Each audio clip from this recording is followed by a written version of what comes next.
Hello and welcome to WarrenThornton.com.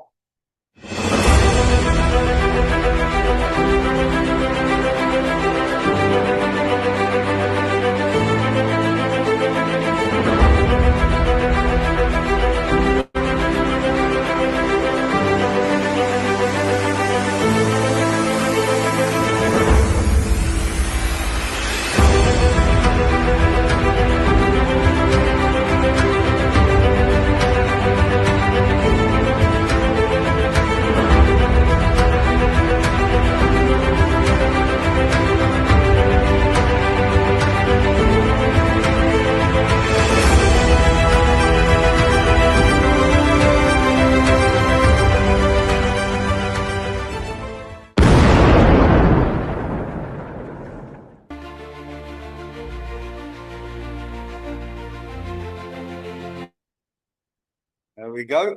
Good evening, everyone, and welcome to WarrenThornton.com. Well, there's only going to be one place to start, and of course, it is the events that have happened in Minneapolis today, or over the last 24 hours. And we have to ask the question, ice cold murder. Is this a guy who's acted stupidly, or is it a guy who's acted in self-defense and suddenly come out of nowhere and tried his very best to deal with a very difficult situation of a woman who has tried to end his life? So let's get into some of this straight away. And the very, very first place we're going to start is with basically a non-starter. And we're going to have a go at X here. Very much going to have a go at X.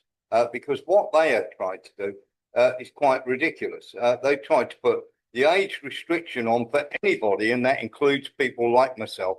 As you can see at the top there, due to local laws, we are temporarily restricting access to this content until X estimates your age. Well, I'm 63. If X can't estimate my age and so forth. But what they're trying to do, Elon Musk and X are trying to stop you from seeing the full video of what happened. And of course, they have taken that off or tried to restrict the number of people that are able to see it. So what we're going to do, of course, where they tried to do that, we've managed to go somewhere else to get it because, of course, we think it's a good idea.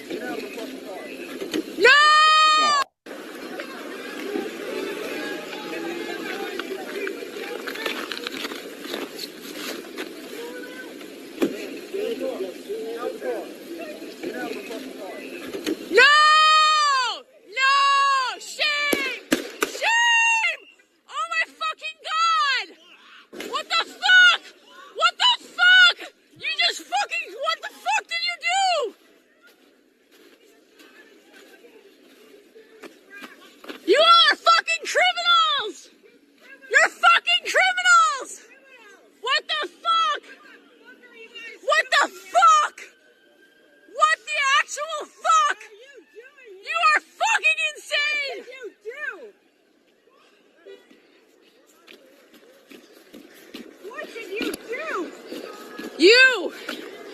Shame! Shame! Shame! Shame! Shame! Shame! Shame! Shame! Dude, what's happening to her? What happened?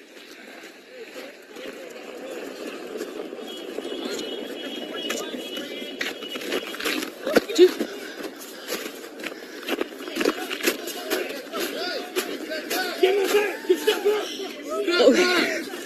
Dude, you shot her! I'm trying to help! No! No! You fucking shot someone in the fucking face!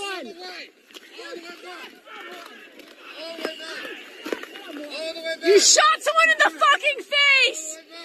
Do you have a conscience? Do you have a conscience?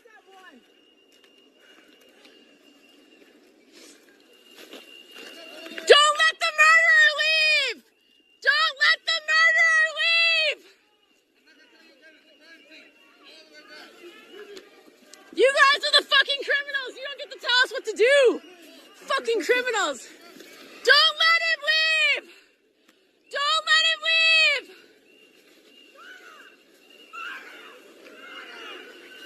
Pussy motherfuckers, man. No, get the fuck out of our neighborhood.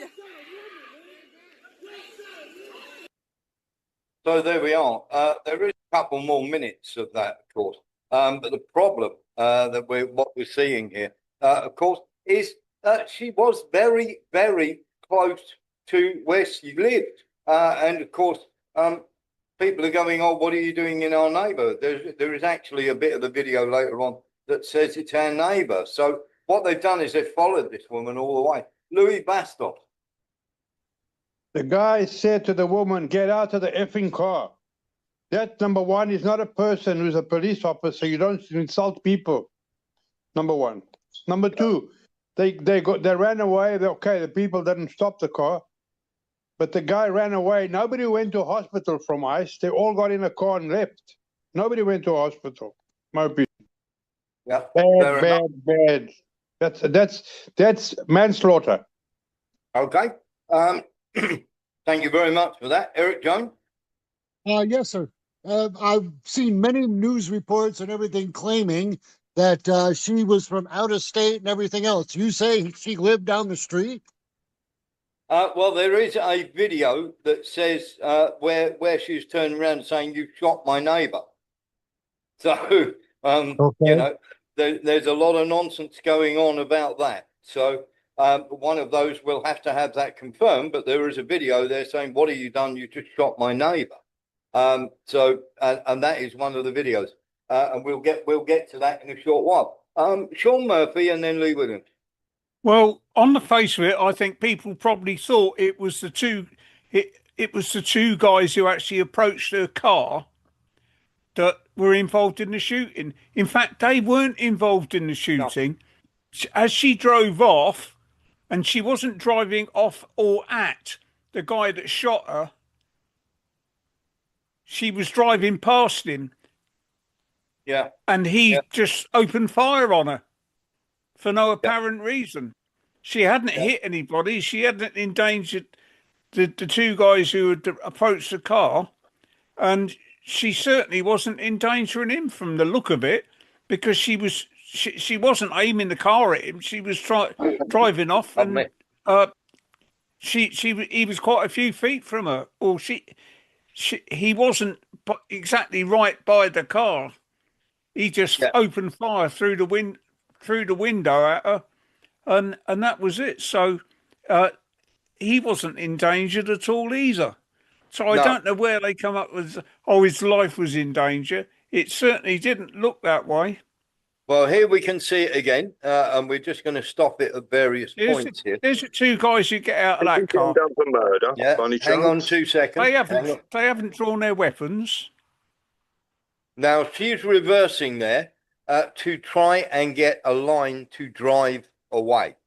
Okay, very, very simply, you can see the wheels are turned away from the officer. She's not spinning round or aiming at anybody there. She's trying to get away. Now, as she drives away there, she is turning her wheels to the right to get away. She's not driving at the officer. As you can see, the wheels are around to the right.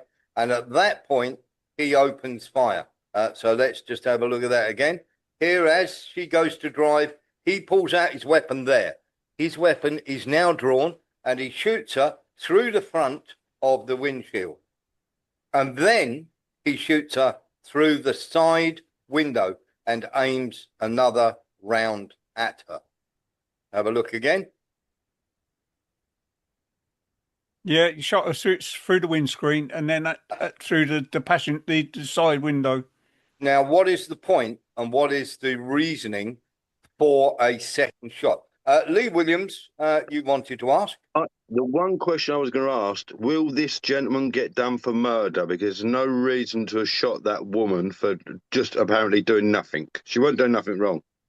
Well, apparently they are saying she was an agitator, that she'd been at this, she'd been doing this all day long. She'd been upsetting all the ICE agents and everything else. My thing would be to turn around and say, Can you tell me exactly what she has done wrong? So let's have a listen to what the rest of the people were saying about this, because this is quite incredible. Let's have a look. Say that he doesn't know what he's talking about. It's very clear that this individual was harassing and impeding law enforcement operations. Our officer followed his training, did exactly what he's been taught to do in that situation, and took actions to defend himself and defend his Right. I'm going to stop it right there, because his actions for his training. Okay. So let's, from the manual, this is why we don't like Barbie too much here. Here we go on the use of force. Firearms may not be discharged solely to disable moving vehicles. This is from the US DOJ policy on use of force. Specifically, firearms may not be discharged at a moving vehicle unless a person in the vehicle is threatening the officer or another person with deadly force by means other than the vehicle. Okay, it's quite clear here. Person in the vehicle threatening the officer or another person with deadly force by means other than the vehicle. Or 2, the vehicle is operated in a manner that threatens to cause death or serious physical injury. As she was just trying to drive away, there was no power in there. It's not like she was doing 60 or 70 miles an hour. And she clearly was in the phase of turning the wheels to try and avoid and make a getaway. Her whole modus operandi, from what I can see there, is an effort to try and get away rather than and no other objectively reasonable means of defense appear to exist, which includes moving out of the path of the vehicle. Also, placing oneself in the path of a moving vehicle constitutes officer-created jeopardy and undermines any claim that deadly force was necessary. Well, that would certainly seem to be the case, wouldn't it? Certainly would. Mark Onza. Did the officer, not the one who shot her, were he leaning into the vehicle, or did he have his hands on the vehicle as she sat off? He actually didn't have his hands on it at all. The other officer had his hand on the door handle, but the one who took the shots at no times came into contact with the vehicle, and they're saying that the vehicle came into contact with him. Yeah, well. And let's go back. It could be a weapon though, Warren. Nobody wants to get him. There's no saying she weren't going to slam it in reverse and take them out. You know. Okay. And as I say, this show is one of the ones where you're allowed to have a different opinion. Let's have a little look at everything that they've got to say. Say that he doesn't know what he's talking about. It's very clear that this individual was harassing and impeding law enforcement operations. Our officer followed his training, did exactly what he's been taught to do in that situation, and took actions to defend himself and defend his fellow law enforcement officers. Secretary, can you expand too on the agent's injuries? The president said that he's lucky to be alive. The officer was hit by the vehicle. She hit him. He went to the hospital. A doctor did treat him. He has been released, but he's going to spend some time with his family. There we are. So he went to the hospital with his injuries. Lee Williams. Did he actually go away in a car, if I remember? Of course he did, yeah. Yeah. So he wasn't really injured to the degree he had to call an ambulance, for one. And secondly, it's compulsive lie through all these people saying it was, well, what she done as a criminality was nothing, I don't believe. I believe she wasn't a criminal. So let's have a little listen to something else Cowgirl had to say. You asked about a shooting that we just had in Minneapolis, Minnesota. It was an act of domestic terrorism. What happened was our ICE officers were out in an enforcement action. They got stuck in the snow because of the adverse weather that is in Minneapolis. They were attempting to push out their vehicle, and a woman attacked them and those surrounding them and attempted to run them over and ram them with her vehicle. An officer of ours acted quickly and defensively shot to protect himself and the people around him.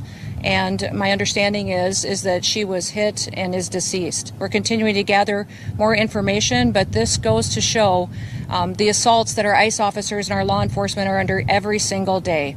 These vehicle rammings are domestic acts of terrorism. We're working with the Department of Justice to prosecute them as such. We will continue to protect our ICE officers by lying for them. And I'm going to get into the other side of this as well, so don't worry.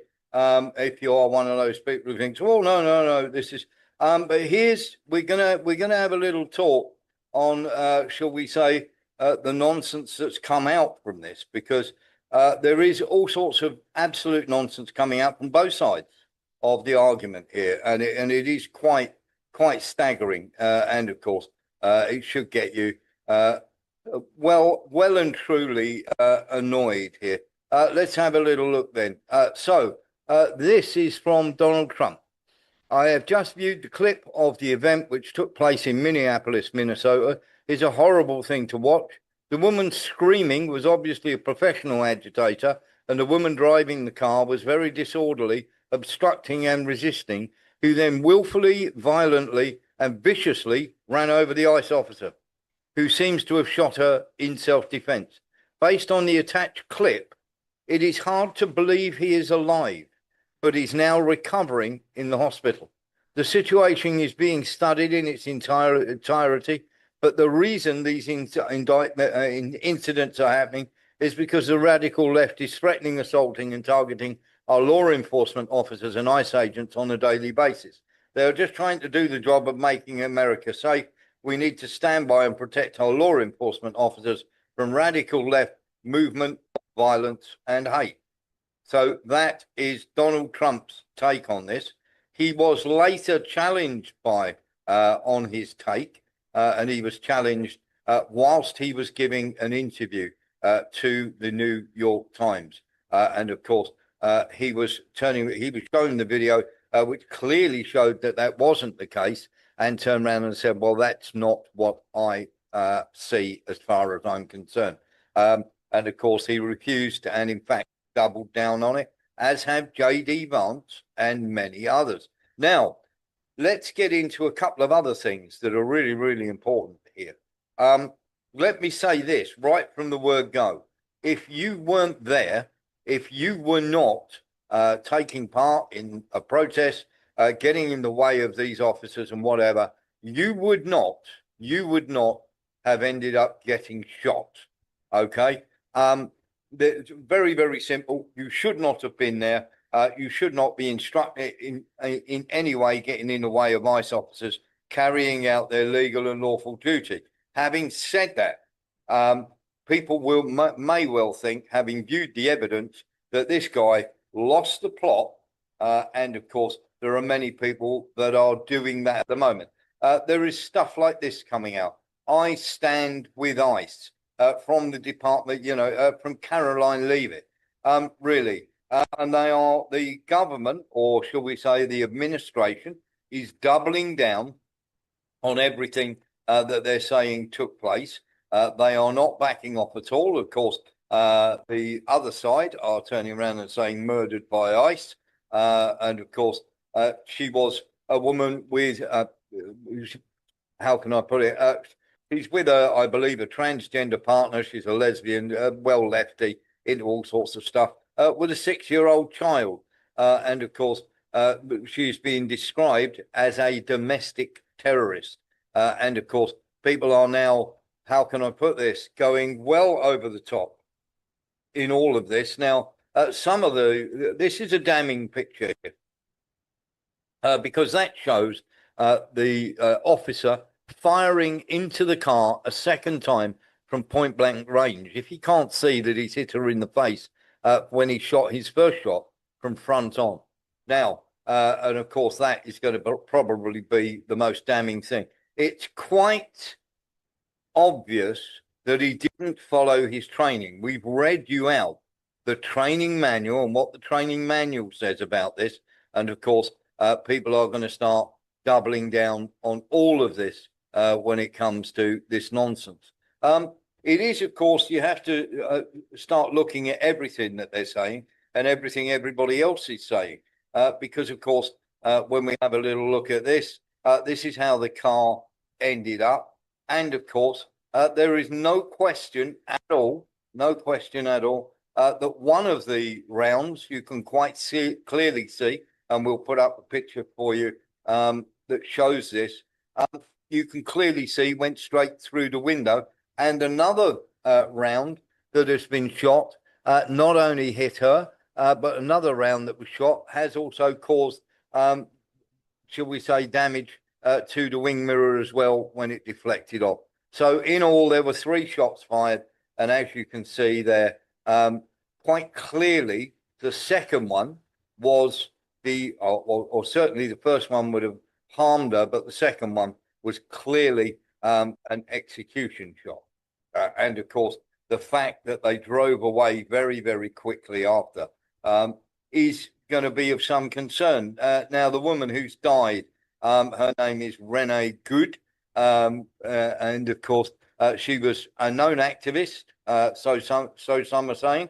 Some are saying she just happened to be there. Now, what we are hearing from people who were also there is that she actually lived in that neighborhood. And of course, that puts a totally different slant on what everybody is talking about now. And of course, the other side are very, very quick to put forward the fact that she only lived a few blocks from where George Floyd, Fentanyl Floyd, was arrested and, of course, subsequently died while in the custody of police officers, having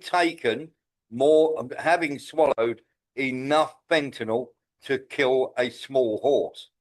So let's be absolutely clear here that I am not in any way, shape or form saying that this is linked or in any way anywhere near the same scenario.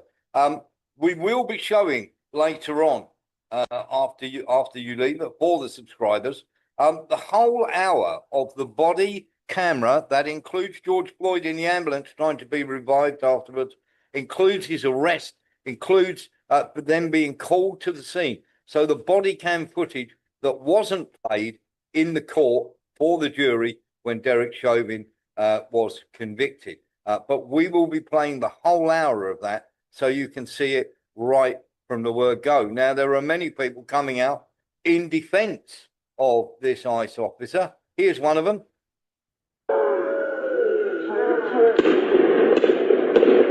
Still not convinced? Look at this angle.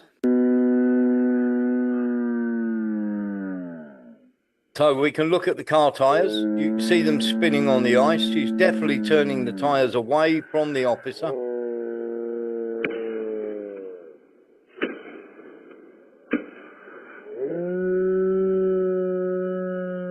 She tried to run him over with her car. He had a split-second decision to make. He did not know if she, within a tenth of a second, less than, went like this with the wheel, he would have been dead. So, yeah, if you're going to run an ICE officer over with your car, there will be. So that is her take on things. And of course, people may or may disagree with it. There is no doubt whatsoever that the nonsense that has gone on here has got everybody in a lather. There are all sorts of things now happening on the streets. We'll have a little look at some of this for you. We'll try and get some of this video up for you here. You can quite clearly see, if you look out at a window, here's another thing here. There is a car being waved past you.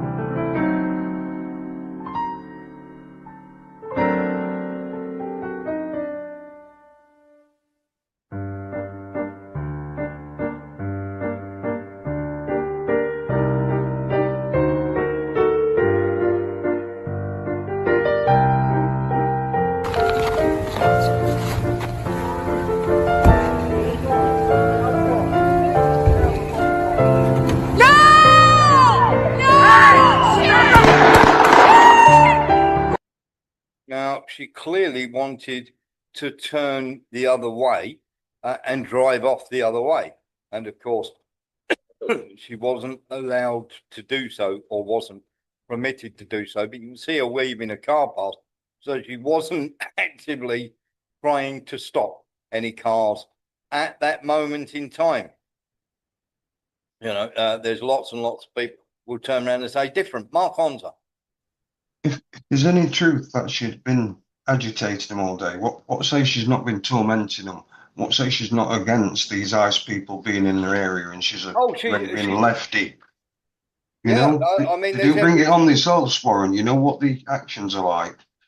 Yeah, let's put it this way. It is quite, you know, all sorts of things where you get people going on about this, that, and the other, and saying, oh, they're agitators and everything. Let's be absolutely clear. She shouldn't have been there, and she shouldn't have been protesting about officers going about their daily work. Is that a basis for shooting and killing someone? You have to ask whether or not that is the case. So very, very simply, and I understand. Eric Jones? Yeah, the people saying that so you know that what about this officer being well, let me ask another question. The hell with that. I mean, this guy, these people had no chance to do anything but shoot her. I mean, I don't care what she's been agitating for shit, and you guys know damn well that our government calls people agitators and will call people whatever and make up whatever story like they did Maduro. So please don't give me that crap, because they'll make up anything they want to fit the narrative. Yeah. Okay. That is, of course, we see the video there.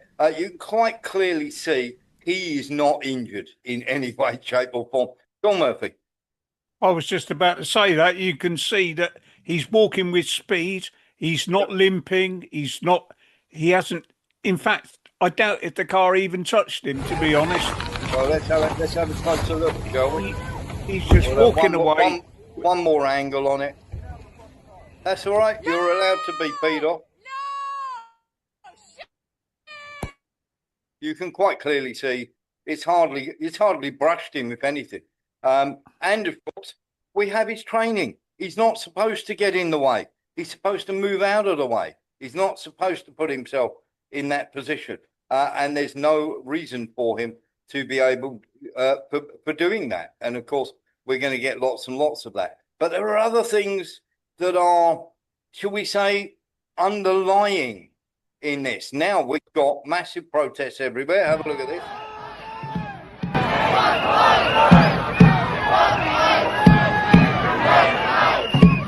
People united will never be defeated.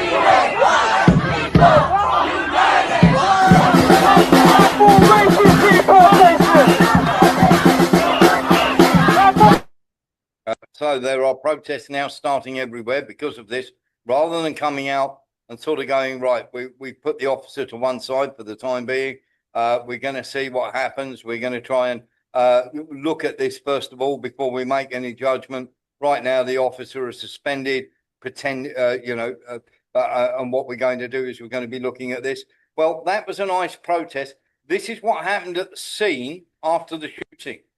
Can I go check a pulse? No! Back up! Now! I'm a physician! Hey, listen, we understand. We got EMS coming, and I get it. Just give us a second. We have medics on scene. We have our own medics. Where are they? Where are they? How can I relax? You just killed my fucking neighbor! You caught butter in the fucking face! So there we go. That's her neighbor. It's quite clear. You killed my neighbor and wouldn't let that physician attend the woman, even though it is now been shown that he is a physician. They wouldn't let that physician attend the woman. We have our own, and of course, there's no chance that she was going to be saved by the time that they got there. So there is more to this, and we're going to show you an ice raid as well, just for the fun of it. And you have to ask, have they gone OTT ICE in their behavior? Now they're sitting here raiding the motherfucking house. Hey, you ain't supposed to smack him like that. The fuck is wrong with you? Hell no, man. I'm on my property. I ain't gotta listen to you.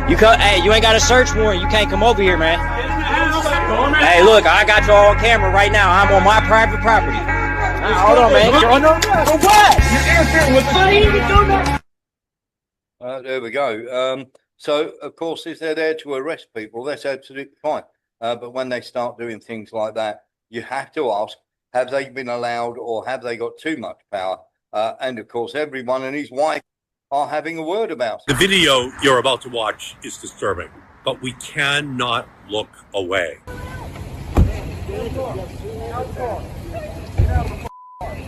No! No! Shame! Shame!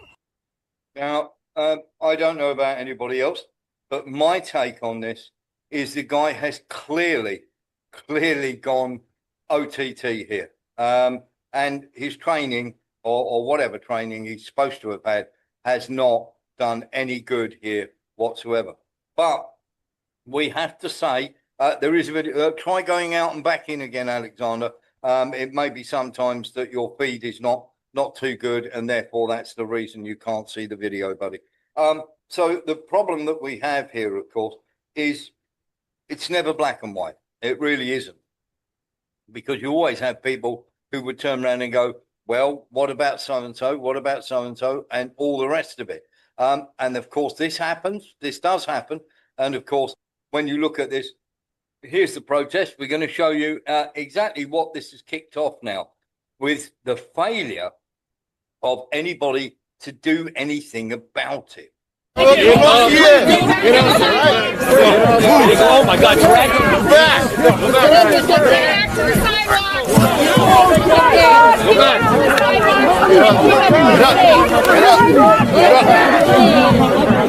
Let's get back to the sidewalk. Hold on, I'll help you up. I'll help you up. Back up.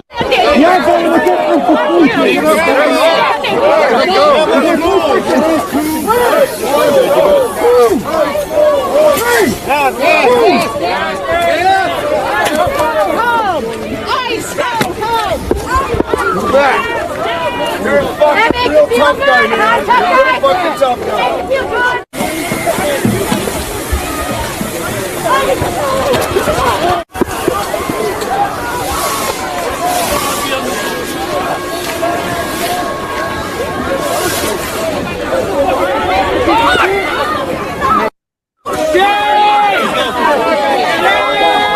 Let's go. Get off the sidewalk. Let's go, kid boy. Let's go. Get out of it. Let's go. Let's go. Stop pushing us. Stop pushing us. Let's go. We got you. We got you. We got you. Get up. We're going to get sprayed. Get up. We're going to get sprayed. Please get back to the sidewalk. We want everybody to stay safe. Please get back to the sidewalk. Go. Hurry up.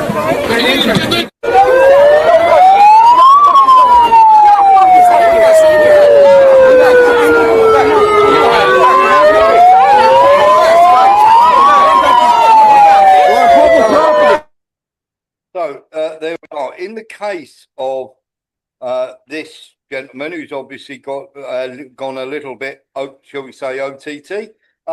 First of all, I've got no sympathy for people who get harmed by the fact that they're turning up and trying to stop police officers or ICE officers or whatever doing their or going about their lawful duty, which is to take away, illegal immigrants or whatever. Okay. That having been said, because then what you do, but by the actions of overreacting, and I would call that an overreaction, we have shown you that their training tells them not to be in that position and act in the way that that guy did. So it's clearly an overreaction. And I understand how that works, but your training should get you past that flashpoint of anger where you decide you're going to shoot a 37-year-old lesbian. For trying to drive a car away and it almost hits you or could have hit you or whatever. And of course, there is that momentary flash of anger, but your training should stop you from actually undergoing that sort of thing. Okay. And of course, we're now going to get what we now have is the failure to deal or shall we say, the evidence of George Floyd, which was suppressed and not shown, which could have calmed down the riots a heck of a lot by the Democrat administration, of course, wasn't shown.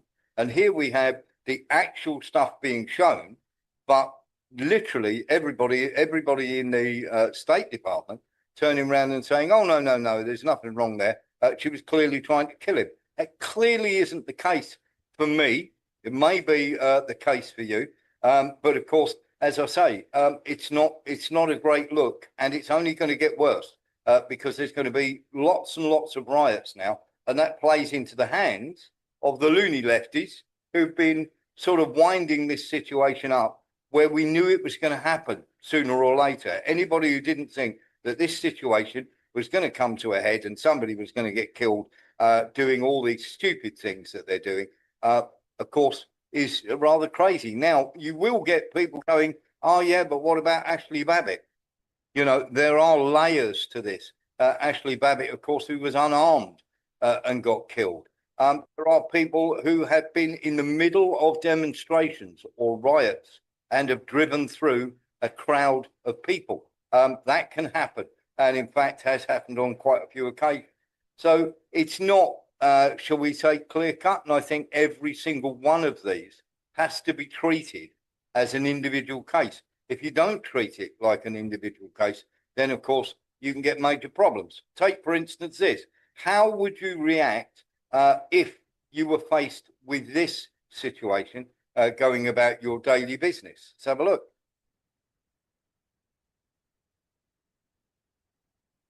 Here we are. Let's just rewind.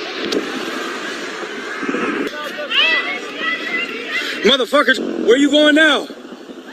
He not going nowhere now. He not going nowhere now. Hold up, hold up.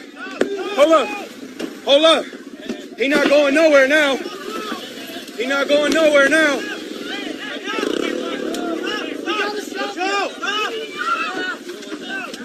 No worry, gotta stop him! Hey, watch out! Now, I would ask people here, was he justified in using his vehicle to try and get the hell away? I'd turn around and say yes. If somebody's coming at you like that, I would be, should we say, very, very worried that somebody was going to do me some harm. So hopefully, and as I say, we will show the George Floyd video in its full entirety. And it will be a video that I would say 90% of you have never seen. Lee Williams. I was going to ask, is that London or Palestine? Because obviously it's the same everywhere. We know that. Yeah. Yeah, that's in America, obviously. If you're in the middle of a protest and somebody does that, do you then suddenly put your foot down and drive out of there? So it's not, as I say, cut and dried. It really isn't. And there are many people out there that are going to condemn him. And there's many people that will use this now, shall we say, to go completely stupid and do all sorts of crazy things. There's no doubt that the picture of the side shot, the second shot, is absolutely damning. There's no question there. And for me, he's overreacted. He should be suspended. And of course, now, as I say, with everybody just, how can I put this? Giving a defense that doesn't hold up to scrutiny is going to cause a real problem. And of course, this is going to make ICE's, shall we say, everything that ICE wants to do, very, very difficult from here on in. Because, of course, many people are going to get very upset about this. We're going to get all the things with George Floyd. The Democrats are going to use it to do all sorts of crazy things. And, of course, we're going to get, this is one of the things that's come out and very, very simply is these are the sort of things you're going to get. Let's have a little look. We get this picture up for you. There's already wanted posters out for this federal agent. Of course, here we go. Last seen Minneapolis, MN, and of course the gold Chevy Tahoe plate that we all saw clearly in the video. Anonymous tips, please send to me and everything else. So they're going after this guy. There's no question here. Had they suspended him and said, look, it looks as though there may have been a situation where an officer has overreacted. If you tell the truth in this situation, you're going to be okay. But the fact, of course, that Derek Chauvin was probably hung out to dry is one of the factors why, of course, this is going to be a problem and they're not going to let it. So you may or may not have an idea one way or the other of what you think on this. And some of you will react one way, some will react the other way.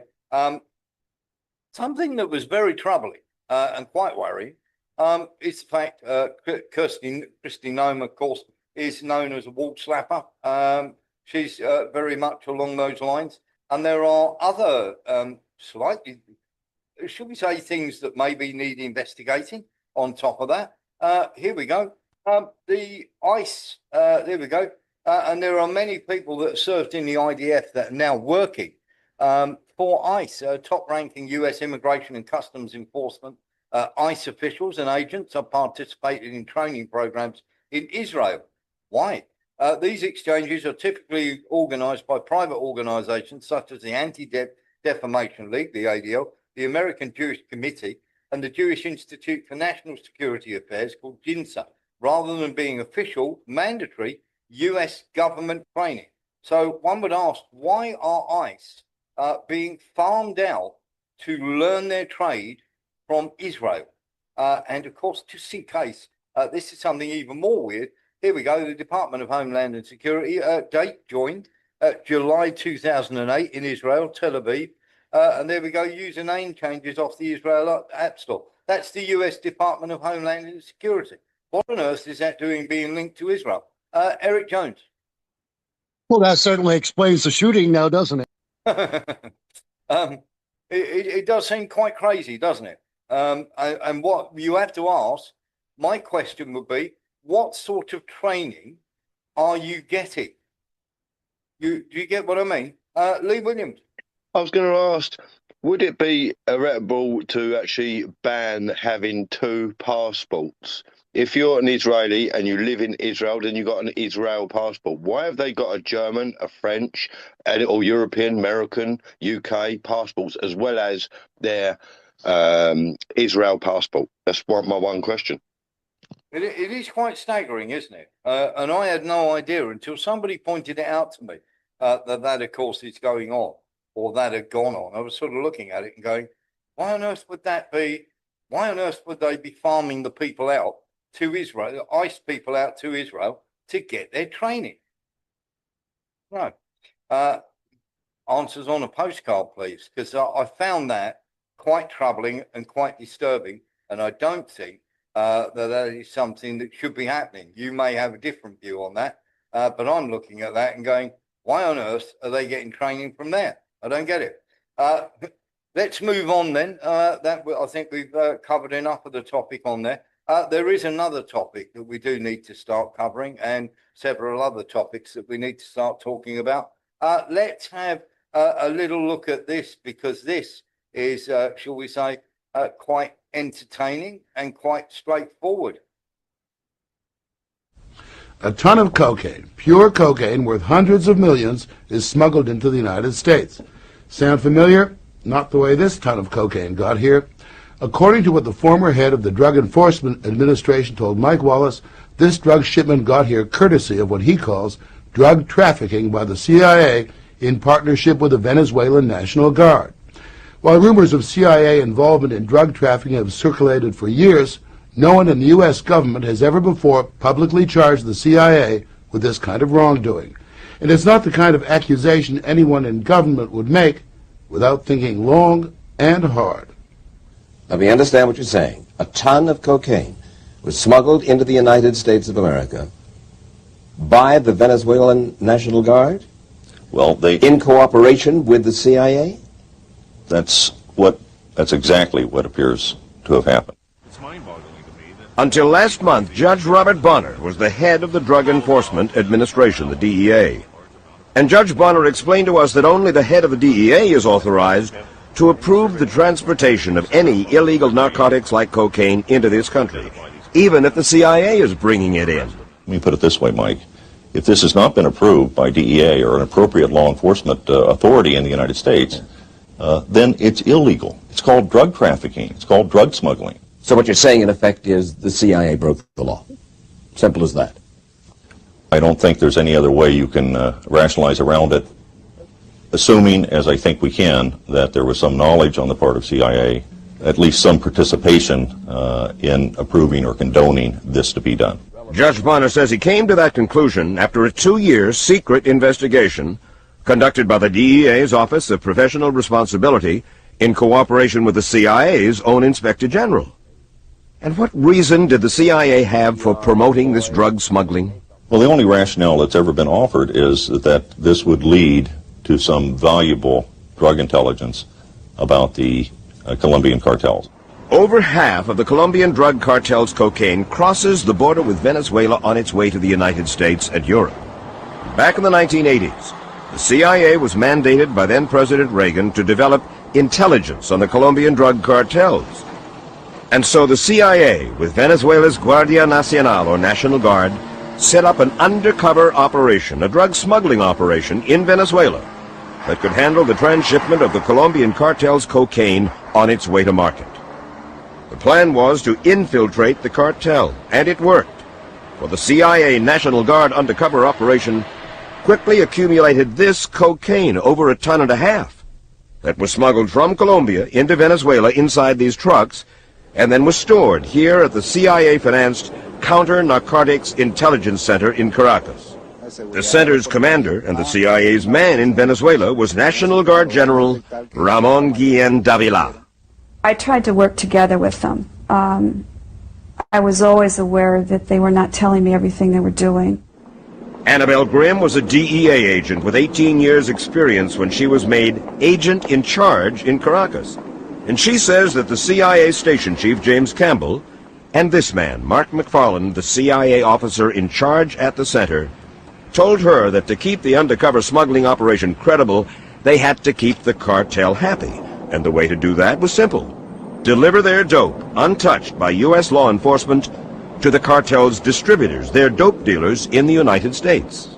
The CIA and the Guardia Nacional wanted to let cocaine go on into the traffic without doing anything. They wanted to let it come up to the United States, no surveillance, no nothing. In other words, you weren't going to stop them in Miami or Houston or wherever.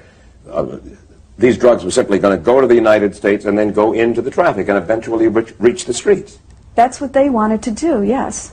And we had very, very lengthy discussions where I told them what the U.S. law was and the fact that we could not do this. So here you got Jim Campbell, chief of station, who knows about this. Mark McFarland, CIA officer, knows about this, and are stimulating this business of sending what are uncontrolled deliveries of drugs, smuggling drugs into the United States, right?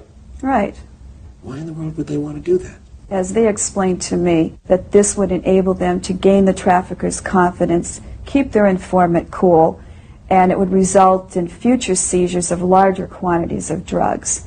And also they hoped to, I guess, they thought they were going to get Pablo Escobar at the scene of the crime or something, which I found personally ludicrous. But if Annabelle Grimm thought this was ludicrous, the CIA station chief James Campbell did not.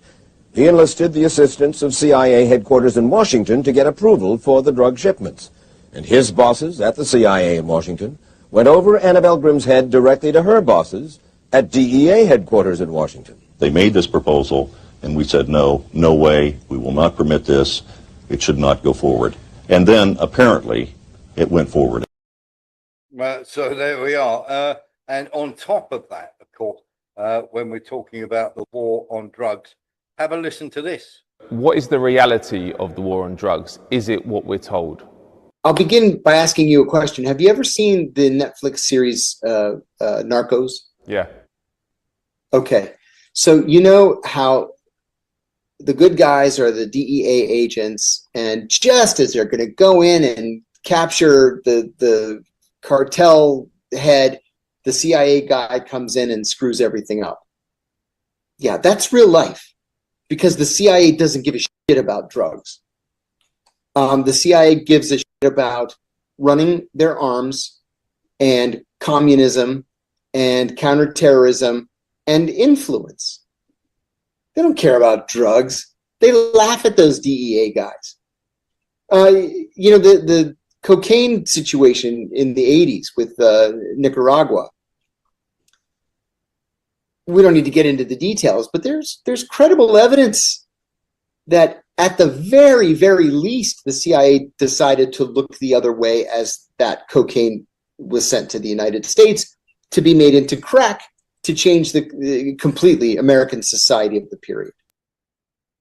There we are. So the CIA has a long history of involvement in drugs, and of course, we have to play this as well. Esta mañana decía el señor embajador que Venezuela hay un narcoestado, un país narcotraficante, pero por lo más sagrado, este es el país de mayor consumo de drogas en el mundo, señor embajador.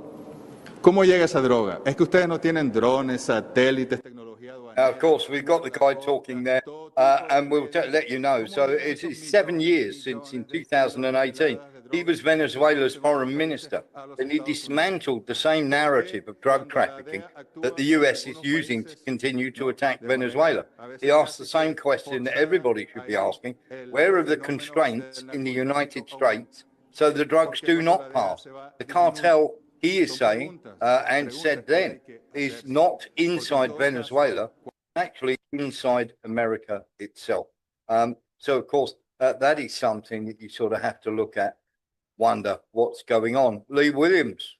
I would say USA are famously guilty of the crime. Nothing to do with, let's say, what they would see as third world countries, as Colombia, Valencia. That's only in my opinion. But that's not to do with the people of America. That's to do with the corporation. Yep. Well, let's have a listen to Senator, this senator, quite incredible. He thinks that the elections have been stolen in Venezuela and the drug cartels run it. Do you describe this as regime change? No. What we did is we took out an illegitimate president. He was never duly elected. So there can't be regime change if he should have never been put in place to begin with. Was his vice president duly elected? You know, I don't know how their elections happened. I don't know if they're on the same ticket or separate. I don't know how that works, but I know if we were interested in having a full regime change, if we were interested in taking over Venezuela, we would have left our...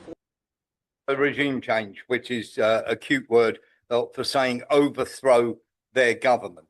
And the problem here is, of course, that he's saying it was a corrupt government or whatever, and we need regime change and everything else. And, of course, he has no idea when he's asked, how do the elections work in Venezuela? He has no idea. So he's talking out of his hat, and it is quite incredible. And, of course, let's have a little listen to some of these. I directed our armed forces to protect the lives of American citizens in Panama. President Milosevic will not make peace.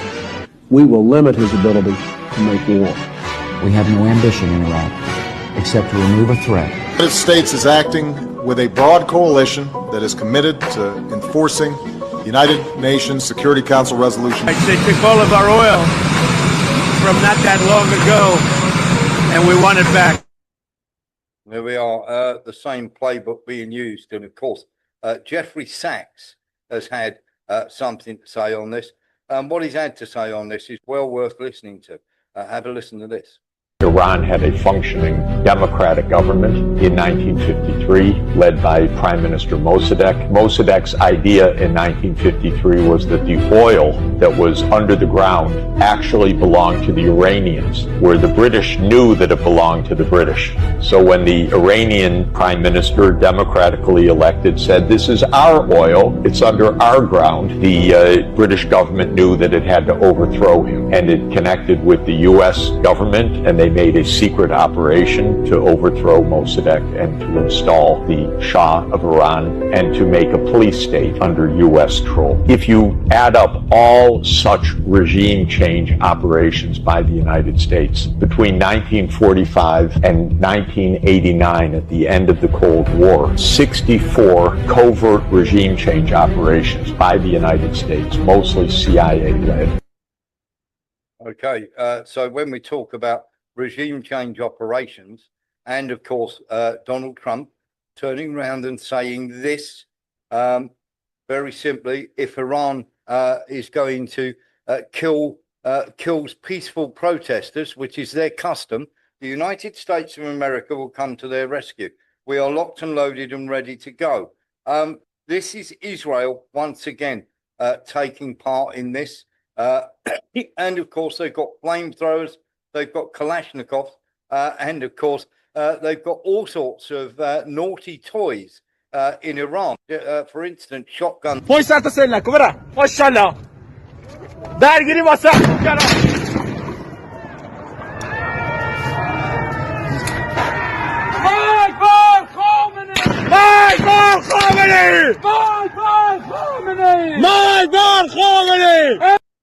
Now, lots and lots of these people, should we say mercs and everybody else, and people that were trying to overthrow the government, and we warned about this ages ago, that they were going to go in through the Zangezur corridor, which is between Azerbaijan and Armenia, and is at the top on the north of Iran, and they were going to send insurgents in there along with NGOs to try and overthrow the government of Iran. It wants Iran gone, and it will stop at nothing to try and do that. And have a little look at this. This is what the Jash al-Adi did. And we'll come back to the Jash al-Adi, but this is an Iranian. This is an Iranian Lieutenant General.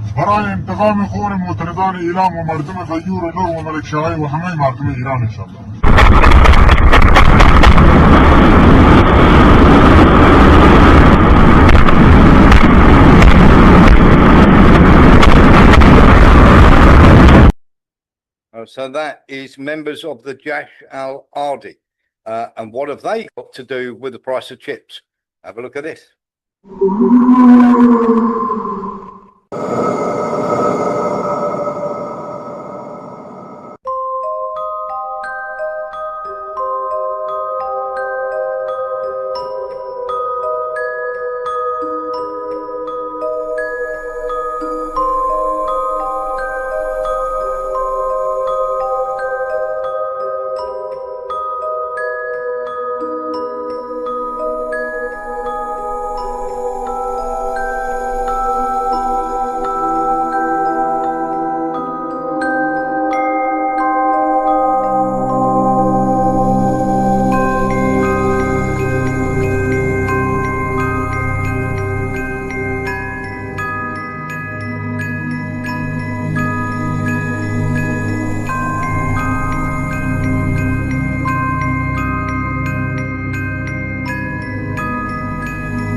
You have to ask, were they left behind on purpose, of course, so that they could then sell them on? Because those weapons have now ended up, as I say, those weapons have now ended up being used in Iran to try and overthrow the government that is there at the moment.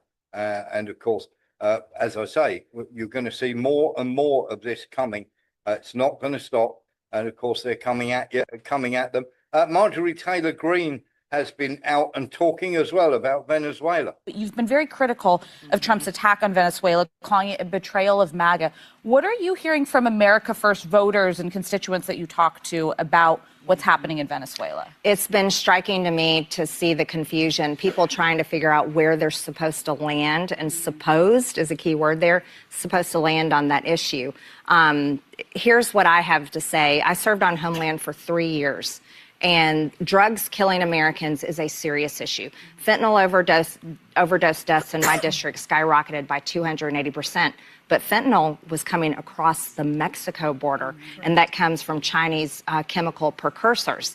It wasn't Venezuela that we were ever talking about. Yeah. So I push back on the reason given is that we're taking down Maduro because he's killing Americans with drugs. Venezuela is not even in the top 10 when it comes to drugs being imported in the U.S.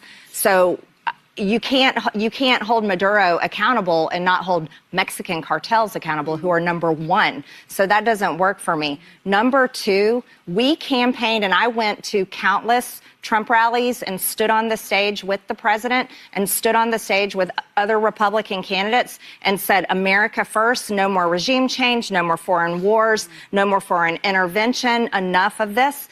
That's what America first means. And militarily invading a country, killing people in the process, arresting their leader and taking them out and then claiming this is for the Venezuelan people and saying all the charges are about drugs, but then turning around and literally every single statement is about Venezuelan oil and how it belongs to America, which I don't quite understand that. I believe it belongs to Venezuela. It's not working. And that entire narrative is not working for most people who are saying, wait a minute, I thought MAGA was America first. I thought we voted to put the American people first. And that's where I stand. There we are. So that's Marjorie Taylor Greene with her take on it. And of course, we're going to see more and more of this narrative starting to unfold. Because of course, many people now are turning around and going, that can't be right, can it? That we're going into Venezuela, how much oil is actually in there and everything else. And of course, Marjorie Taylor Greene, not happy. The Chinese are not happy. Min Ying, let's have a listen to what she had to say. 美方在公海海域随意扣押他国船只，严重违反国际法。中方一贯反对缺乏国际法依据、未经联合国安理会授权的非法单边制裁。 反对任何违反联合国宪章宗旨和原则、侵犯别国主权、安全的行为。 So, of course, we're also talking about the seizure of tankers, but we have a big problem in that that's not just the tanker that was seized, and we turned around and told you that the tanker that they seized, the Mariana, was completely empty. And many people were saying, oh no, it's got 2 million barrels of oil and everything else. America's going to seize this Venezuelan oil. It's all going to be theirs. We were completely right. The tanker was completely and utterly empty. There was no oil in there whatsoever. Eric. Yes, and I found out today, for the people out there who don't know, a shadow fleet, all it means is they're not insured by the Lloyd's of London. That's it. Absolutely right. That's absolutely right. And something else that's going to be really, really embarrassing.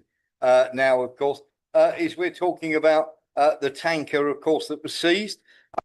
Can you guess? I'm going to give you a chance here. There's 33 nationals there. Can you guess how many? Who those nationals were? How many people from various? Yes, Karas has got that right. Amusingly, most of the 33 and over half the 33 of the people that are working on that tanker are Ukrainians. There are 3 Russians. There are 17 Ukrainians on board that tanker. So, of course, once again, this is going to be quite embarrassing. The thing that is really going to be embarrassing is Britain have hit another tanker called the Erebus. They have got a drone to slam into the tanker. The tanker is not sinking, but it did cause a fire on it. So Britain are escalating this. And there's no question that Great Britain are escalating really, really badly here. And this is going to get worse. The piracy on the high seas is not going to stop in any way, shape or form. It's going to keep going. They're going to keep at it. And in fact, we're going to show you a little something from this. And of course, the UK at it again. Once again, they had this plane flying over the Black Sea. Before it happened, the Boeing RC-135.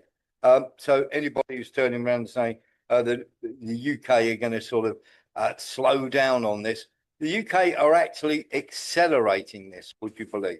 Let's have a look at this.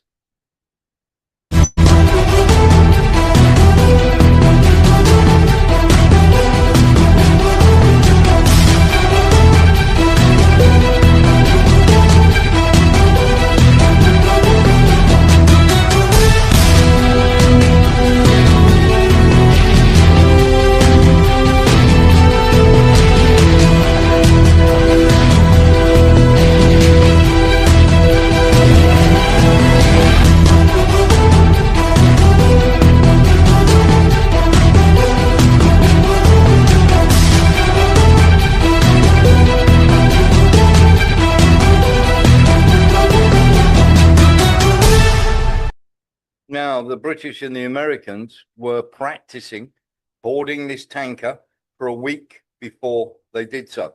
And anybody thinking that, of course, we were not going to be part and parcel of this, or we were not in there, is talking absolute nonsense. It really is. And of course, this is only going to get worse. It's only going to get worse. And of course, we're going to see more of this going on. They're going to keep coming for them. They're going to keep attacking. And of course, it's going to end up only in one way. And we've already got our answer from Maria Zakharova, who, of course, has turned around and said this. She has turned around and said that jumping onto tankers that are being covered by us, whether it's under a flag of convenience or not, this is part of, they are flying under the sovereign flag of Russia. Our tankers keep being hit. You have promoted neo-Nazis into the Ukrainian government. This is not anything, this is no one that wants peace here. And as far as we are concerned, any peace negotiations or the peace deal that has been thrashed out in Paris will be unacceptable to us. Now, we warned this was coming. Did they really think they could keep going? This bunch of idiots could come out with this so-called peace summit, which is nothing more than a complete bunch of nonsense, and then present this to the Russians whilst they have been doing this to the Russians. And of course, the Russians have turned around and said that they're not going to have anything to do with it. And of course, the nonsense about soldiers, Maria Zakharova once again has turned around and said, when it comes to, first of all, there will be no peace deal, there will be no ceasefire. And if you want to put obviously NATO peacekeepers in Russia, her words exactly for her, exactly expressing her, and remember that she's a spokeswoman, don't even try it. So that should tell you everything you need to know. Something that isn't well known, and we're going to talk about this now, Polish soldiers. There are about 20,000 Polish soldiers that have been rotated in and out of the Russia-Ukraine conflict, sometimes to get some battlefield experience. Lots of people talked about the North Koreans. Nobody's ever talked about the Polish soldiers. Well, we can tell you and tell you exclusively now that these soldiers have been, and Poland has been keeping this very, very quiet, but we now have this from our source in Poland, who's been telling us about this, that slowly but surely it is starting to leak out that over 3,500 Polish soldiers, these are active Polish soldiers, suddenly taking time off and work for paramilitary companies, have been returned dead to Poland. We're talking 3,500 serving Polish soldiers. Nobody wants to talk about it, but we do. So we are absolutely certain of our facts. We have this from somebody inside one of the Polish ministries who has to deal with these coming back. By the way, just while we're on the subject of foreign soldiers in other countries, let's have a little look at this, because the British and the French are the only two that are going to put soldiers in. Even Merz, with all his talk, all his bluster, all his nonsense, is not putting soldiers into Ukraine. The only two countries that are going to put soldiers into Ukraine are Britain and, of course, should we say, the French. And, of course, no more than 7,500 from each. Robert. Apologies arriving late. That's okay. But I've just caught up with the tankers. I understand the Russians have seized several vessels owned by American companies. I don't know about that yet. If I do know, Robert, then I'll send you a link. I've seen several references to it. I'll send them over. Okay, I'll definitely have a look at it, but I've not heard. Apologies, I didn't mean to embarrass you. No, that's okay. Never embarrassing. Always on the thirst for knowledge. What the Russians have done is smash the port of Odessa again. There are reports that apparently they've killed NATO people. They're totally unconfirmed. I've not heard anything from anybody else. But just to let you know, those reports of that sort of thing are circulating out there. I've certainly not heard anything, and I would always wait for extra confirmation before making that claim. Kavoy Rog was definitely hit, the home of Zelensky, not his actual home. Ooh, ебать! A couple of massive explosions in Kavoy Rog, not Zelensky's home, I would stress. It is, in actual fact, near, it is the place where Zelensky comes from. There is more and more of this going on, and of course, it's going terribly badly. I have to, while we're actually talking about this, I have to give a big up to Ukrainian women who've managed to chase off the TCC recruitment. Have a look at this. This is the Ukrainian women making sure that the recruitment snatchers or the press gangers can't get into their village.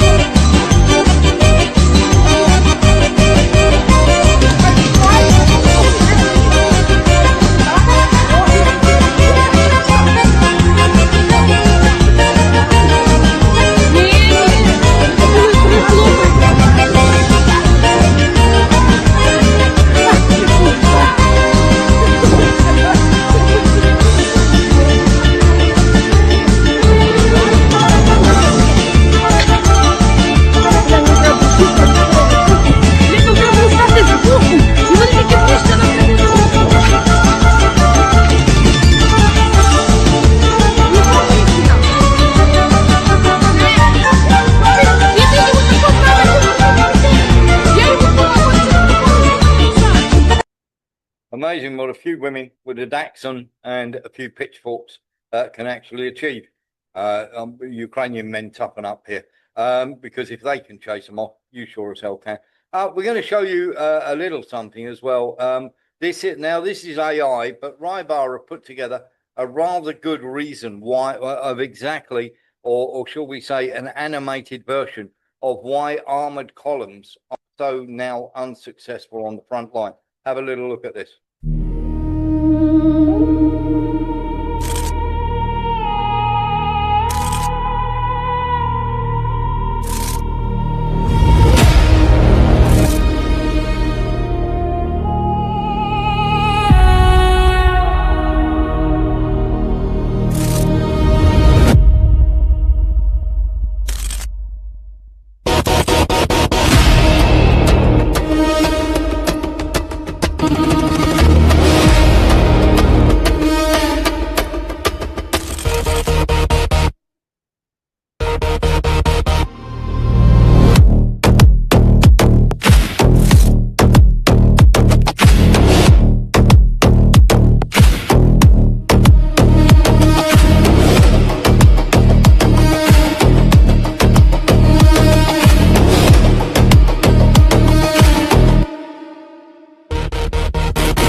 So there we go. That's why armored columns get absolutely pasted. And we've shown you on a few occasions these armored columns that have been smashed to pieces.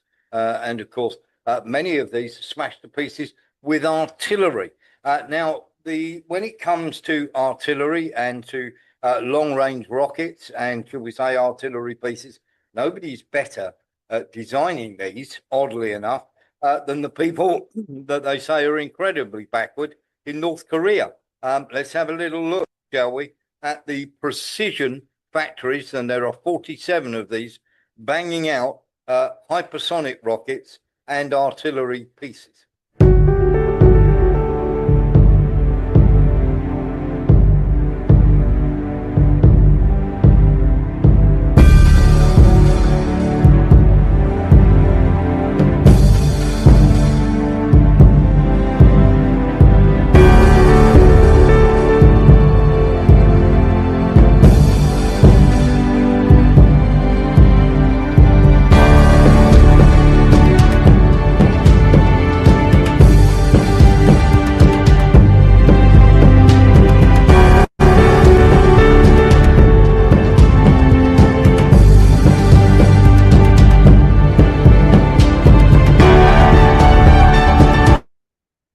to say a very big thank you to Lang for the access to those photographs. And of course, as I say, you're going to get more and more of this going their way. General Flynn's been out and saying some stuff when it comes to Greenland. Let's have a look. If you could just keep that up there for your audience, because I think that is probably the one that shows the, I would call it vital terrain, right? Vital terrain in the world of geopolitics. Those straits through those operational water lanes there, the waterways, are very critical. So, one thing, quickly, is that Russia is not Venezuela. Russia is a nuclear-armed powerhouse, that is not going to allow itself to be, quote unquote, pushed around like we're able to do with Venezuela, because Venezuela is a much smaller and much less capable nation. Russia, I understand elements of the Duma, which is essentially their Congress, have already come out with very strong statements in support of military responses by Russia. For the people that don't, pay real close attention to this, those vital waterways, that is the only real strategic lane or set of lanes for the Russian Navy, particularly with their nuclear submarine fleet, to be able to exit the northern Baltic Sea. And that is where the next big piece of trouble is coming. Now, we understand that over the next week, we are going to see a massive Russian response. Now, we don't know exactly when that's going to be, but we have been told by people that we know and that we trust that that is coming. And of course, we're talking, it may well end up, we have American and NATO bases all over, shall we say, Europe.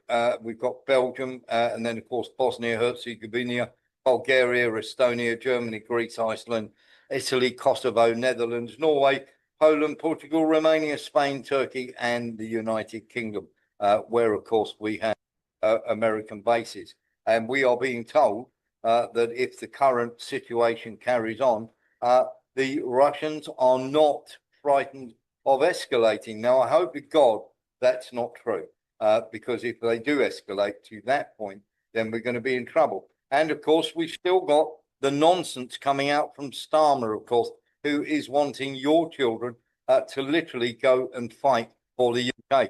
Now, as we said before, he's going to try and put 7,500 peacekeeping troops in when or if there's a ceasefire. That is simply not going to happen, okay? For the simple fact that there is going to be no ceasefire. The Russians have already, because of the actions of, shall we say, the idiots out there, while they've been trying to negotiate a peace deal, they've been doing all sorts of things. The Russians have already turned around and said it's a non-starter, as is this nonsense from the Express. Most Brits support sending troops to Ukraine with peace plan 95% done. Now, there are two massive lies there from the Daily Express. Most Brits support sending troops to Ukraine. No, they don't. It's 3-1 against. 75% of British people do not want British troops going to Ukraine. And with a peace plan, 95% done. Yeah, your idea of a peace plan, it's 0% done when it comes to the Russians as far as they're concerned. I'm reminded of something George Orwell once said when he made this comment. The party told you to reject the evidence of your eyes and ears. It was their final, most essential command. In other words, you're free to think what we tell you. And of course, you must ignore absolutely everything else. And we're just not going to do that, because it's going to get worse and worse and worse. And while we're talking about worse and worse and worse, Saudi Arabia and Yemen. Let's have a look.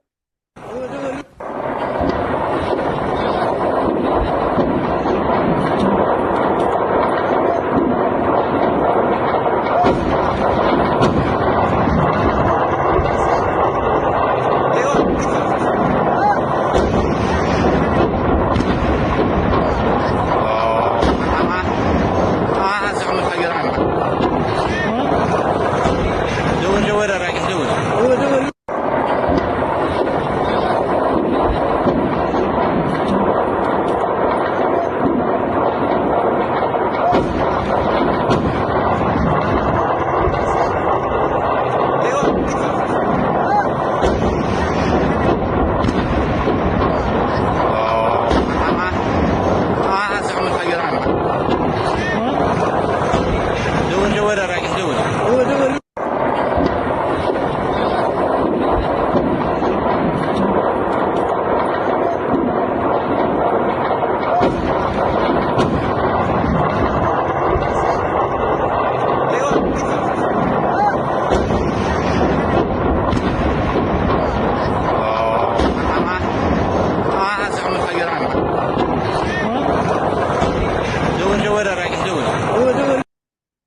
the moment, Saudis and the UAE are smashing each other to bits in the areas controlled in Yemen. And of course, the Yemenis are just sitting back and watching the fire show at the moment.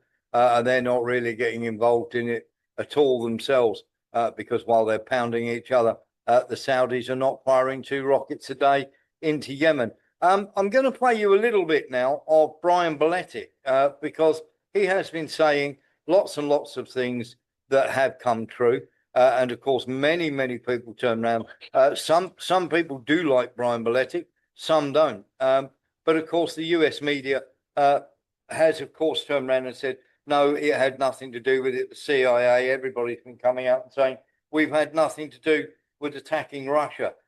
We've always said that they do. And of course, Brian Belletti has always consistently come out. He is a guy that's worth following because he consistently calls out America for what they're doing. And he's got some contacts that are pretty good. And he's accurate most of the time.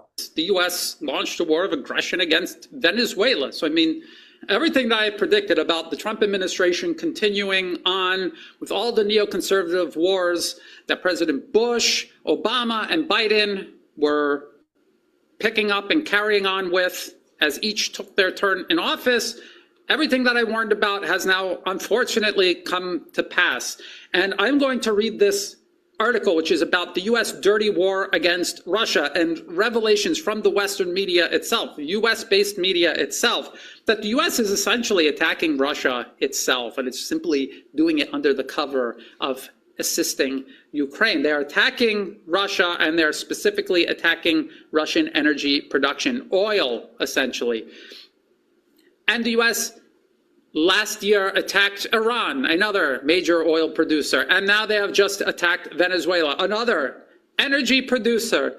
And what do they all have in common? They're exporting primarily to China. And that's what this is all about. And I'm going to get to all of that in this article. Now that we know that the U.S. is pursuing regime change in Venezuela, has launched a war for regime change in Venezuela, just add that to everything that is in this article, and you will see how it's probably much worse than I'm even depicting. So while the United States government poses as pursuing peace with Russia regarding the ongoing war in Ukraine, it is now admitted that the U.S. is overseeing a supercharged campaign targeting Russian oil facilities and tankers aimed at crippling Russia's economy and its fighting capacity. It goes far beyond just targeting Russia and trying to somehow win the war in Ukraine. It goes far beyond that because in reality, they know they're not going to win the war in Ukraine. As I pointed out many times in the past, the Rand Corporation's paper extending Russia admits that any war the U.S. is able to provoke inside of Ukraine with Russia is almost certainly going to end in Ukraine collapsing and losing. They knew that. They know that's what's going to happen. So they're not trying to win the war in Ukraine. They're trying to use Ukraine to cripple and degrade Russian energy production as much as possible ahead of a much larger, more dangerous, equally unnecessary war with China in the near future. The revelation should come as no surprise. The campaign of long-range aerial drone strikes conducted deep inside Russian territory, as well as maritime drone strikes taking place both within the Black Sea and far beyond it, including in the Mediterranean Sea and off the coast of West Africa, requires intelligence, surveillance, and reconnaissance capabilities, ISR for short. Only the U.S. possesses. Only the U.S. has the capability to carry out these strikes. When they were taking place, I told people, only the U.S. can do this. It is the U.S. doing this. And they're simply laundering it politically through their Ukrainian proxies. It was obvious, and now the New York Times admits it. Not only has the U.S. made essential ISR available for these attacks, but both the U.S. Central Intelligence Agency, CIA, and at least the U.S. Navy have been implicated in assisting directly in these attacks. Of course they have. A New York Times article from early 2025, so this is an earlier article that I've referenced many times, The Partnership, this article here. This article right here, The Partnership, The Secret History of the War in Ukraine. This is the untold story of America's hidden role in Ukrainian military operations against Russia's invading armies. But of course, again, as I pointed out many times in the past, and again, as the Rand Corporation itself admits in the 2019 Extending Russia Competing from Advantageous Ground paper, they knew their options here, especially this one, provide lethal aid to Ukraine, would provoke a war with Russia. They knew it, and they did it anyway. And by the way, they did that under the first Trump administration. So while President Trump often refers to the war in Ukraine as Biden's war, I mean, he's equally responsible for precipitating it and now escalating it. He shares equal ownership with the Bush, Obama, and Biden administrations. If you really look at it over this whole course of the 21st century, has been working its way up towards that. So this article, The Partnership, The Secret History of the War in Ukraine, would admit in regards to repeated maritime drone strikes carried out across the Black Sea. So the New York Times is talking about maritime drone strikes across the Black Sea. This is what it said. The Biden administration had authorized helping the Ukrainians develop, manufacture, and deploy a nascent fleet of maritime drones to attack Russia's Black Sea fleet. So the Ukrainians didn't come up with any of this. The Americans created it and gave it to them, and then helped them use them to carry out these strikes if they weren't overseeing the whole operation themselves to begin with. And then it says in parentheses, the Americans gave the Ukrainians an early prototype meant to counter a Chinese naval assault on Taiwan, and also to strike at Chinese maritime shipping, which is something they are still preparing to do. And I will talk about that later in this article. First, the Navy was allowed to share points of interest for Russian warships just beyond Crimea's territorial waters, talking about the U.S. Navy doing that. In October, with leeway to act within Crimea itself, the CIA covertly started supporting drone strikes on the port of Sevastopol. If Ukraine was incapable of conducting their own maritime drone strikes along the coast of Crimea, it most certainly would not have been able to conduct strikes much further abroad, meaning that the more recent strikes carried out far beyond the Black Sea almost certainly required as much or more direct U.S. involvement. And again, this all happened under the Trump administration. And another more recent New York Times article admits that President Trump approved of all of this. He was aware of it, and he approved of all of it. So he picked up right where Biden left off, and he continued, just like I said he would. This has now been confirmed by a more recent New York Times article. This article, The Separation Inside the Unraveling U.S.-Ukraine Partnership. Despite the title, there is no unraveling of the U.S.-Ukraine partnership. Okay, there is none. They admit that the U.S. is just running the entire war through Ukraine. So what partnership? Titled The Separation Inside the Unraveling U.S.-Ukraine Partnership, the article at first attempts to portray the administration of current U.S. President Donald Trump as undermining Ukraine amid continued conflict with Russia. But the article then admits that just beneath the facade of peace negotiations, the U.S. has actually escalated what has always been a U.S.-instigated and U.S.-led proxy war against Russia fought merely through Ukraine. The article admits, and this is a direct quote, even as Mr. Trump bullied Mr. Zelensky, he seemed to coddle Mr. Putin. When the Russian stiff-armed peace proposals and accelerated bombing campaigns on Ukrainian cities, Mr. Trump would lash out on Truth Social and ask his aides, do we sanction their banks or do we sanction their energy infrastructure? For months, he did neither. But in secret, the Central Intelligence Agency and the U.S. military, with his blessing, supercharged a Ukrainian campaign of drone strikes on Russian oil facilities and tankers to hobble Mr. Putin's war machine. So the U.S. is striking Russia secretly. The CIA is doing this under the guise of Ukraine doing this. And this is what the Trump administration was actually doing while it was lying about wanting peace with Russia. And of course, you can see Brian Beletic's pod on YouTube. So do go and give him a follow because he's worth a look. As I say, he's very, very good. And if you think he's wrong, just ask yourself this question. And both Brian and myself have been going on about this over and over again. You're talking attacking. There's a new sanctions package with Lindsey Graham.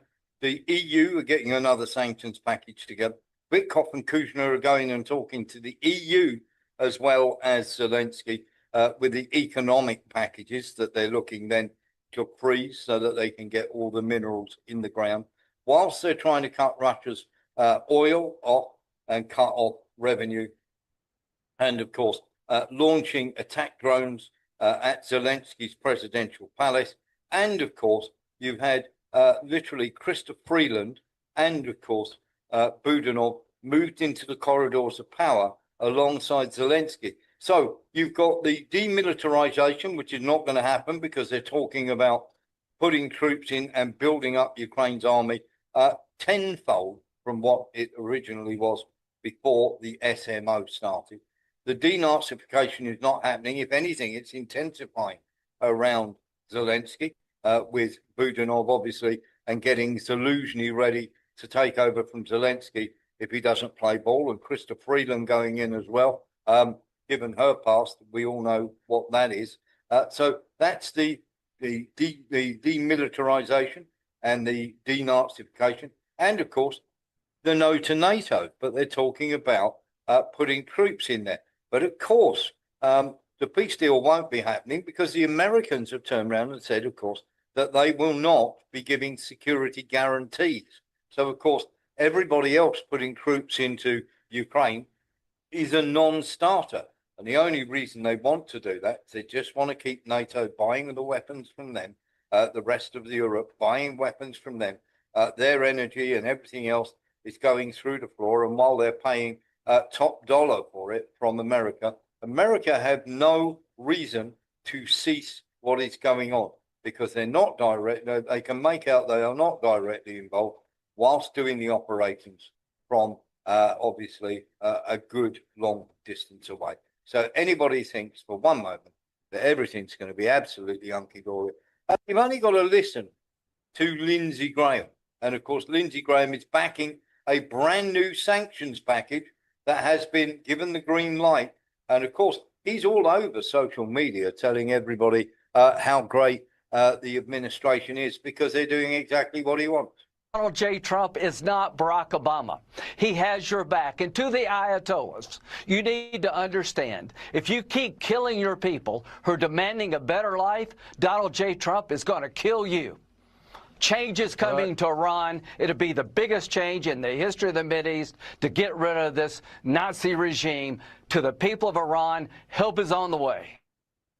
And of course, this is all complete nonsense because, of course, we've shown you exactly who is behind the riots in Iran. And if Iran have got any sense, and they really do need to be awake here, if Iran have got any sense whatsoever, then they very simply ban any NGOs in their country whatsoever. And while we're talking about how all this works out, let's have a little look at this. This is Jeremy Corbyn having a bit of a, shall we say, bit of a to-do here. Now, if the US was serious about dealing with human rights abuses, which they are not, they're not anywhere in the world. Yeah, but are you? That's my point. Of course I am. Well, you have to. Well, why don't you say categorically he was a pretty evil dictator? You seem to be trying to move this whole conversation away from the reality of what Trump has done. Invaded another country. If you answer the question, if you condemn him, I'll move on. So there we go. That is Sky, who are owned obviously by Israel left, right and centre through one proxy or another, saying that if you condemn Iran, we'll move on to something else. If you condemn Maduro, we'll move on to something else. Refusing to move on with any question until you do what we tell you to do, which is condemn. It is quite incredible that people would think that's all right. And Max Blumenthal here also having a bit of a go. And just quickly to respond to Virtual Ambassador Story, who accused me of ad hominem attacks. You are a government official. You are a veteran coup plotter, and it is legitimate for a journalist to scrutinize the activities of a coup-plotting government official who in February 2021 hosted a insurrectionist summit at the Marriott Hotel in Bogota. You, with Leopoldo Lopez, the U.S.-backed coup leader who staged multiple failed military coups and led violent riots that saw Afro-Venezuelan citizens burned in the streets. Check out Orlando Figuera. And Carlos Vecchio, the fake ambassador to Venezuela, who is actually the lawyer for ExxonMobil, which seeks to regain its control of Venezuelan fields. This is one of the most deeply anti-democratic opposition movements led by Maria Corina Machado, who has led several coup attempts in Venezuela and said Nicolas Maduro is a bad actor sitting on the world's largest oil reserves. Well, that's why you consider him a bad actor, because there's plenty of bad actors in the world, and neither of you will condemn ICC wanted war criminal Benjamin Netanyahu or call for his arrest, will you? Neither of you will talk about Ecuadorian President Daniel Noboa's role in the international drug trade through Benita. So there we go. That was, of course, Max Blumenthal from the Grey Zone having a go as well. And of course, we have to talk about this as well. Have a listen to this.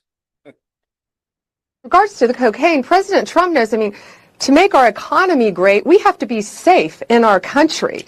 And these narco terrorists, which is what they are, they were importing hundreds of tons of cocaine into our country, killing our kids, killing countless thousands of Americans every single year. And Larry, you know, don't forget, the Maduro emptied his prisons, he emptied insane asylums, and let those people come into our country during the last administration, and President Trump stopped it.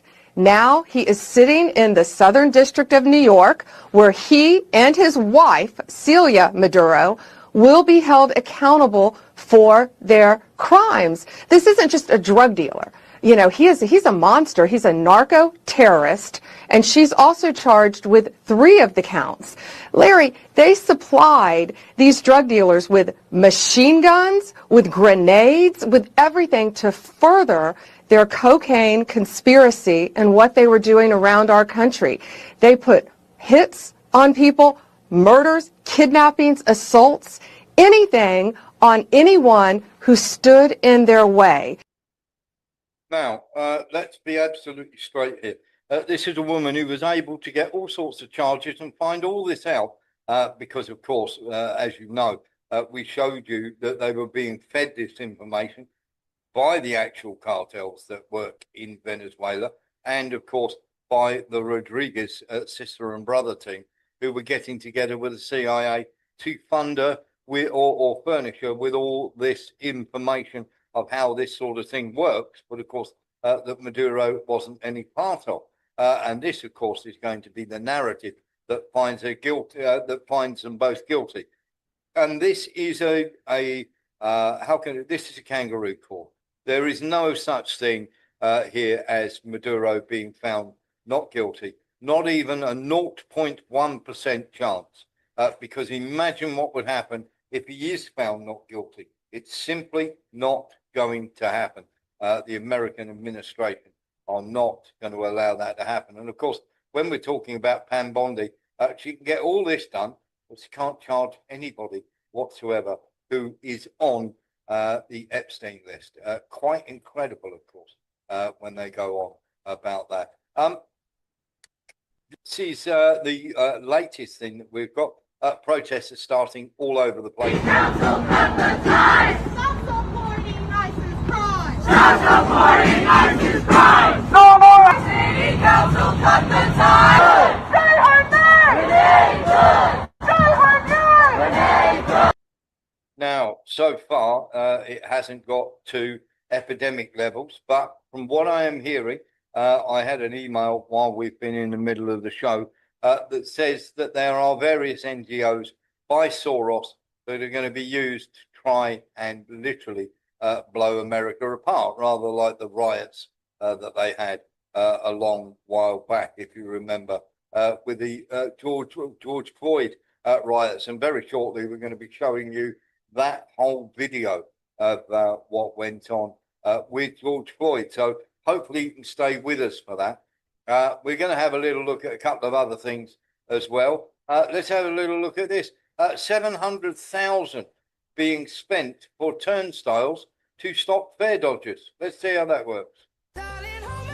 Nothing beats a Jet2 holiday. And right now, you can save £50 per person. That's £200 off for a family of 4.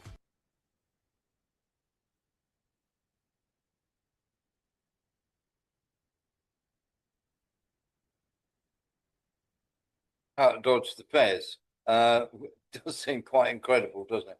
As soon as you've got it open, you can keep it open by doing that.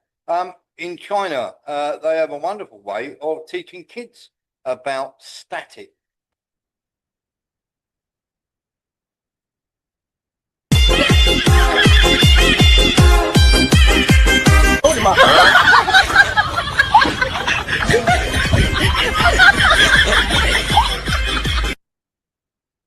No LGBTQ there, just a lot of fun. And we come to this. This is quite staggering. I've got to give this guy his props. Have a look at this. Hang